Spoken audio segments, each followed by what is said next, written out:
చాలామంది ఆది శంకరాచార్యుడు కూడా మనం నేర్చుకున్న దక్షిణామూర్తి స్తోత్రం ఆయన రాసిందే. మేడం గారు కూడా మీకు చెప్పారు.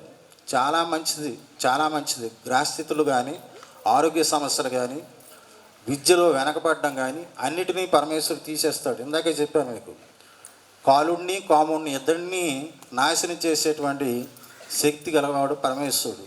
కాబట్టి దక్షిణామూర్తి అంటే జ్ఞానానికి ప్రతీక.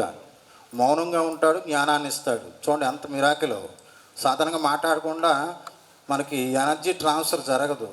ఖచ్చితంగా భగవంతుడు మాత్రం ఏమి మాట్లాడకుండానే జ్ఞానం ఇస్తాడు. ఎంత వింతో చూడండి. ఆ ఫోటో కూడా మీరు చూస్తారు, రోజు చూస్తారు. ఆయన అంత గొప్పవాడు. కనీసం మనం అది రోజు ఒక 10 నిమిషాలు భగవంతుడు కేటాయించినట్టయితే మన మనసు మారుతుంది. మనసు మారిందంటే మనకి అజ్ఞానం పోయి జ్ఞానం వస్తుందండి. జ్ఞానం స్థిరమైంది. తెలివితేటలు వేరండి. తెలివితేటలు అంటే మనం చదువుకునే చదువు వల్ల వచ్చేవి తెలివితేటలు మాత్రమే.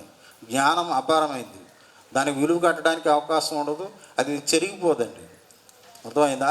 అందువల్ల ప్రతినిత్యము మేడం గారు నేర్పినటువంటి దక్షిణామూర్తి స్తోత్రాన్ని చదవండి, పరమేశ్వరుడు అనుగ్రహం పొందండి. మీరు జీవితంలో పైకి రావాలని నా మనసారా కోరుకుంటూ సెలవు. జై శ్రీకృష్ణ.